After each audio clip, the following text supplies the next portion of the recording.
Lilly and her rangers with the mayor's wife and Covenant return to the sleeper base. First, Lilly decides to see if Sec Pass B will open the high-security vault.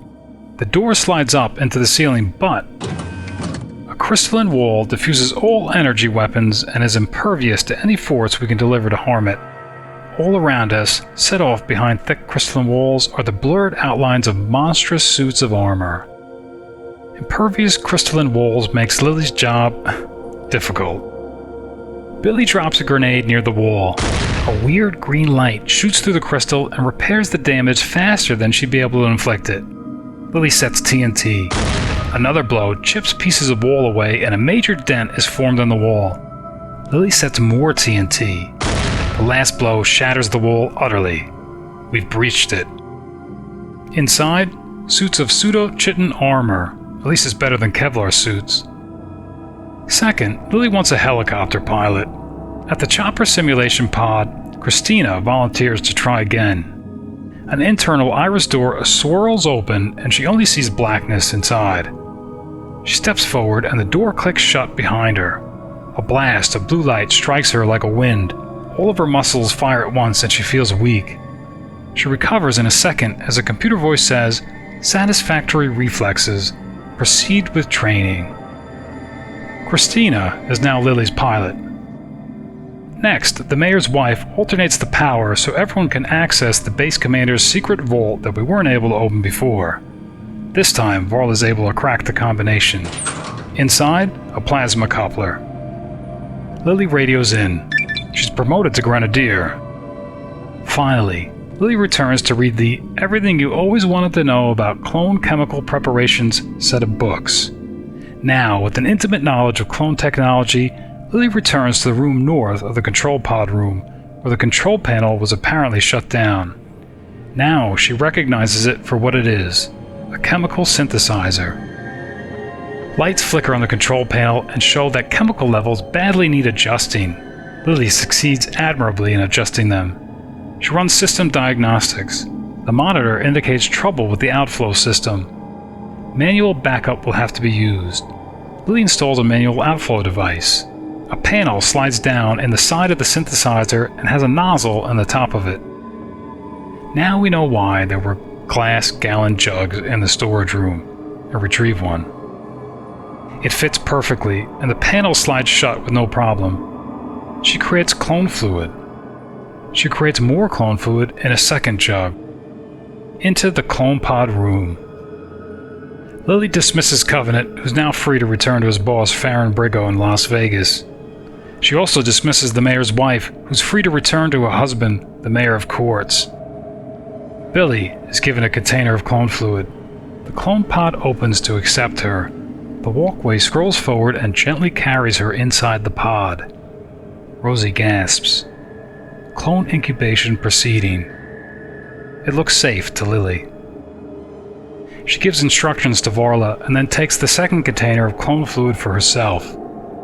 The clone pod opens to accept her, though it looks a bit small inside. The walkway scrolls forward and gently carries her inside the pod. Clone incubation proceeding. Varla, Rosie, and Christina wait for a long time. 1 day, 2 days, 3 days. The clones are ready and released. Lilly 2.0 and Billie 2.0. What's pretty cool here is that the clones really are a duplicate of the character at the time of cloning, even down to the number of leftover skill points, SKP, that they have to spend.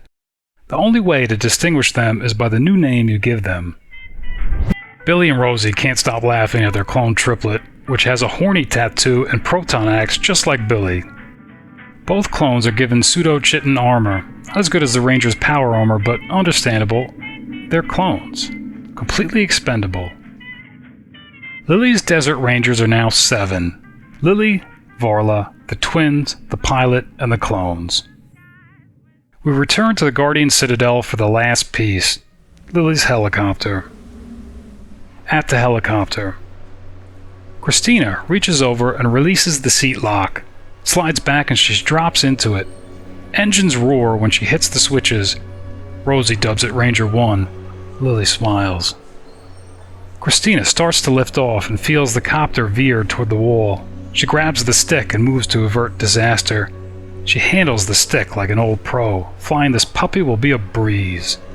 Lilly and the rest of the Rangers board. Junkyard Village?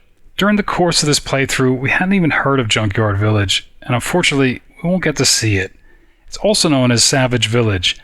The village walls are made from adobe bricks, junk metal, car parts, cement slabs, and other debris found out in the desert. The village is led by the Junk Master, who wants the Grazer Bat fetish and his son Red Hawk back, both of which we found in the Guardian Citadel. Destination? Base Cochise. The helicopter rises through the open roof and rockets off towards Base Cochise. We arrive at the base and the copter's defense system reacts and strikes back at the guards guarding the base.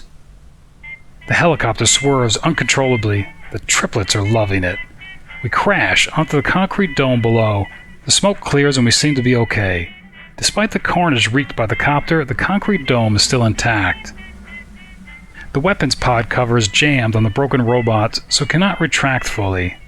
Billie wastes the pod cover with the wall rocket, and we now have a hole in the base dome. It looks like a long way down. Using a rope would be a prudent way to facilitate descent. Rosie drops a rope down into the darkness, and we descend. A polished steel railing that bears no evidence of neglect prevents further passage. The wall ahead of us is alive with red and green LEDs flashing in waves from top to bottom and side to side. A computer terminal stands before us. It is operational, but nothing is on the screen. You may communicate with me if you wish, but understand my mission will not fail. Lilly asks what that mission is. My mission?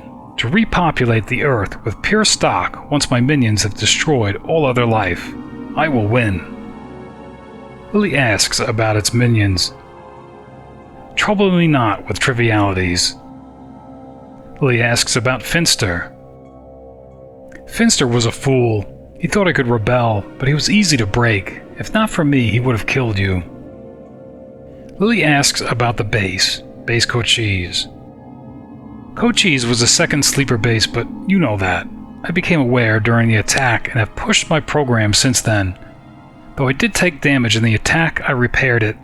Once life has passed, I will release the new life as the Creator wished. You know you cannot stop me. There's no way to break me. My mission will be completed.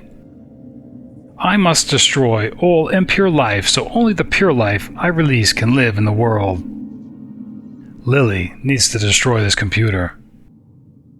Our path is blocked. One silver strangler at 14 feet. Varla pulses energy blast from a laser rifle, igniting it.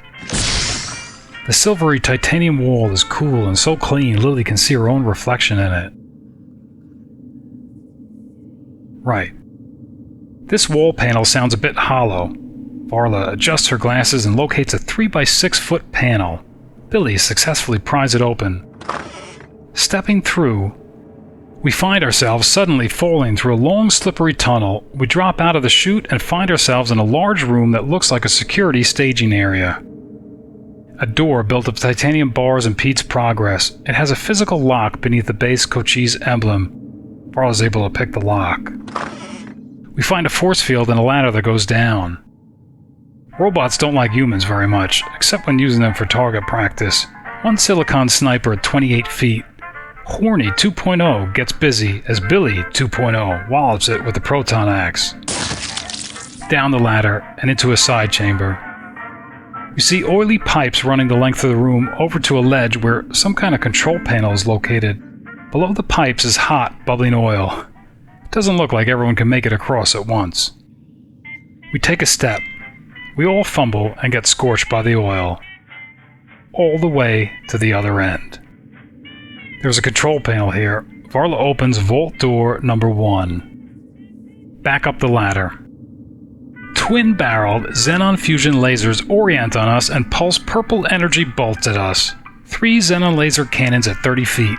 Horny shakes it as Billie wallops the last cannon with the proton axe, blowing it in a shower of sparks and smashed sprockets. But not before her sister, Christina, and her clone are unconscious, and Lilly's clone is critically wounded. At the bridge control, Varla extends the bridge and it locks in position. We cross.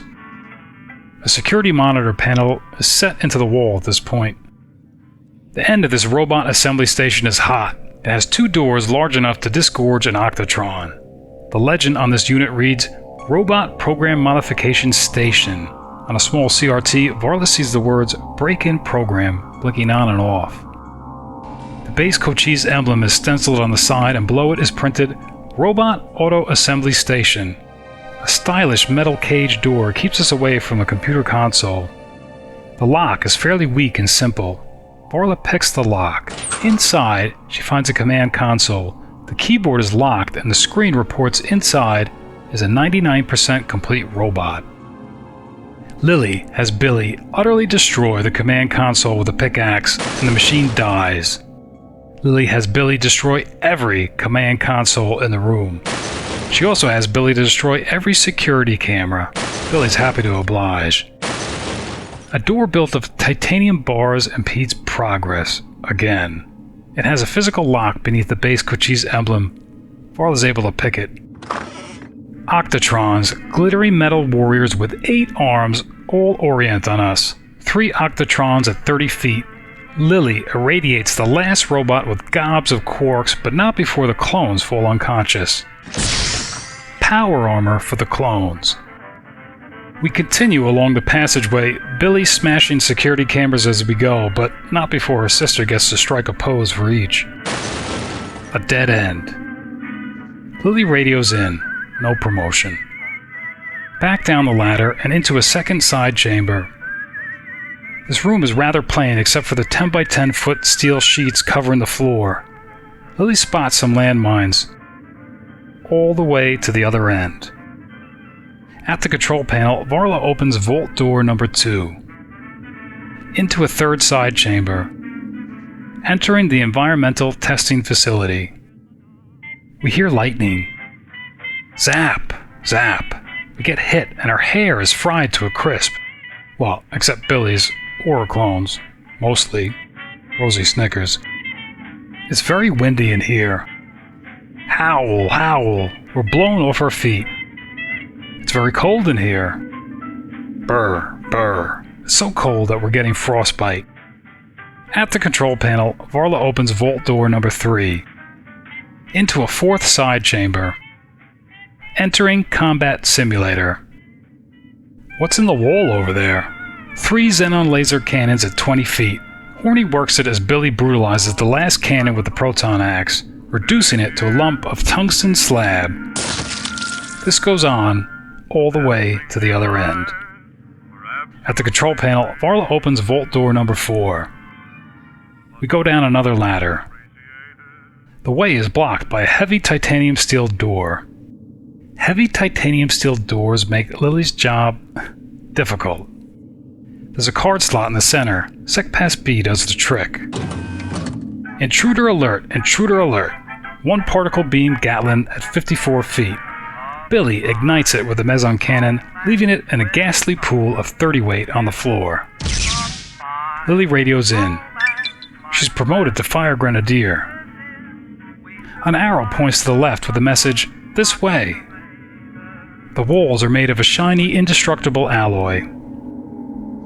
On the wall in front of us are 2 arrows with messages. An arrow-shaped plaque on the wall points to the right. The message on it reads, Reactor Core Room. The arrow on the wall indicates that the OSHA room is on the left. Billie blows the door to the reactor core room with an RPG-7. Little pieces of door are all over the place. Lilly scans over the large, messy room. Piles of dirt cover the long-lost floor. The earthen smell of compost hangs heavy in the air. In the far corner of this indoor barnyard, Lilly spots a square-shaped room. In front of us is a floor-to-ceiling glass steel wall. Beyond are the reactor controls. More work for Billie and a Sabot rocket. The wall has shattered into 1,000 pieces. Billie was lucky and didn't get cut. Before us is the main power panel of the reactor core. It appears to have a missing part and is not functional. Varla adjusts her glasses and installs a plasma coupler. Nothing seems to happen on the panel, but in the distance, we hear a low rumbling. "All stations powered," announces a loud computer voice. Pieces of glass crunch underfoot. It's a black, 3-foot-high cylinder. There's a small slot in the side. Lilly inserts the blackstar key. Station 1 activated, waiting for final station lock. Billie opens the OSHA room door with a sabot rocket. Little pieces of door are all over the place. We see an empty room with a small square room in the corner. On the floor is an intricate diamond pattern. Varla removes a magnifying glass from her back pocket, gets down on all fours, and begins to carefully study the pattern of dots. A robot rises from the floor in front of us. It starts to wrestle with Billie. Boy, was that a mistake. The floor in front of us slowly opens and a giant robot rises up to block our path. The giant robot is so tall, it touches the ceiling. We'll have to get rid of it if we want to get past. One fusion octotron at 10 feet. Horny gets a workout as Billie brutalizes it with the proton axe, disintegrating it into a rain of silicon dust. A force field blocks us from accessing the cylinder. We'll have to come back. On the wall in front of us are 2 arrows with messages. Carved in the wall, the arrow's message indicates the robot maintenance room is on the left. A neon sign on the wall points to the right. It forms the words, Security Electronics. Billie opens the door to robot maintenance with an RPG-7. Again, little pieces of door all over the place. We've entered a room where dozens of drills and saws are singing an ear-piercing song. Blue and white sparks jump from welders and cutters, dropping to the ground to bounce out their brief lives. A robot torso passes before us as it lumbers its way across the room on one of the countless conveyor belts. Even the robot repair area looks in need of repair, with the roof and wall supports laying exposed. In the far corner, we notice a square-shaped room. No one but a super genius will be able to understand the workings of this machine. The belt machinery is very delicate here. Billie smashes it with a pickaxe. The conveyor belt sounds like it's destroying itself as it grinds to a halt. The conveyor belt is not working. This is a yellow cylinder with a slot in the top. Lilly inserts the pulsar key. No response. Quasar key. Nope. Nova key. Station 2 activated. Waiting for final station lock. Billie opens the door to security electronics with a law rocket. Little pieces of door all over the place.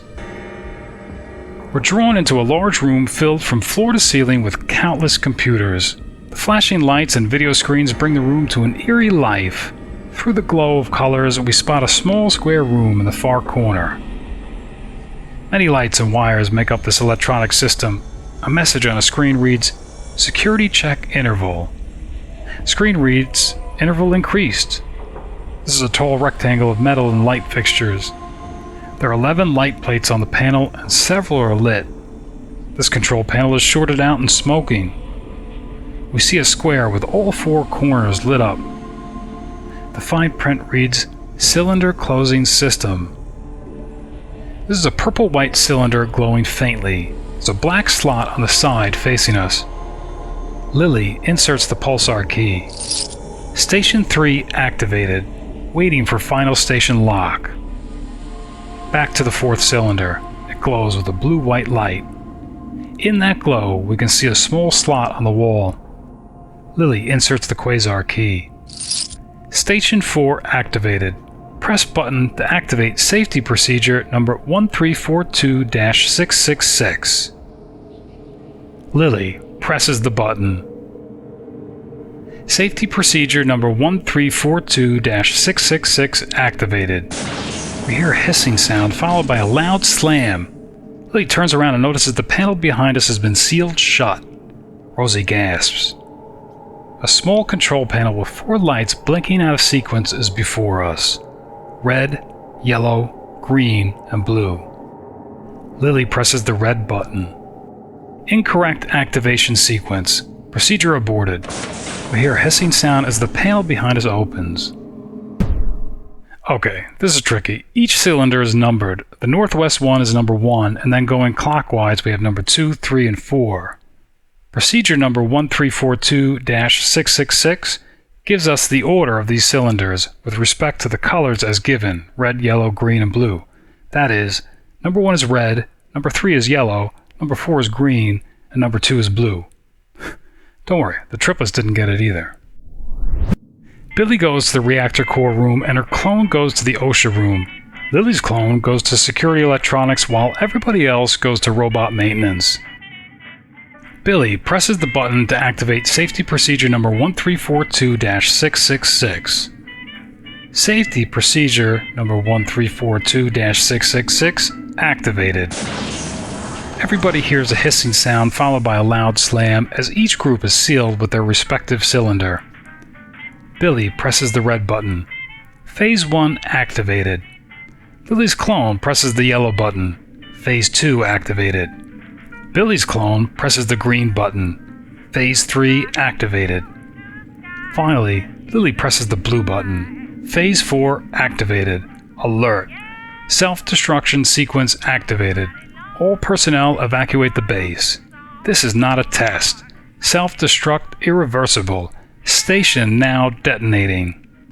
We hear several explosions in the background. The screen shows a clock counting down. It shows 1 hour. Everybody runs to regroup by the ladder, but Billie's clone encounters a problem. A robot pushes her back and attacks. One silver strangler at 14 feet. Horny 2.0 wags his tail as Billie's clone brutalizes the robot, disintegrating it into a rain of silicon dust. A sign points to the right, this way out. We feel the earth shake from the explosions. Up the ladder, down the long corridor, up another ladder, and into the force field.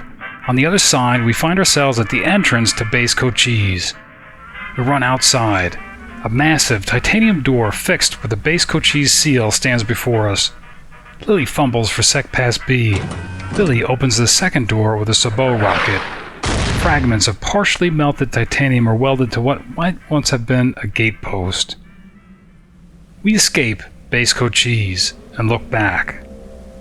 Shuddering explosions rock the base. Fire blossoms throughout every doorway. Everywhere, walls and supports buckle and crumble in the explosions. Debris and shrapnel fly everywhere, killing everything it touches. Lilly can almost imagine robots screaming as they realize that they too are mortal. High on a neighboring hilltop, shielded from the explosion's full fury, the Rangers watched as fire and ruin claimed Base Cochise. Deep in their hearts, they knew that in that hideous pyre burned the malignant creature that almost ended all life on Earth.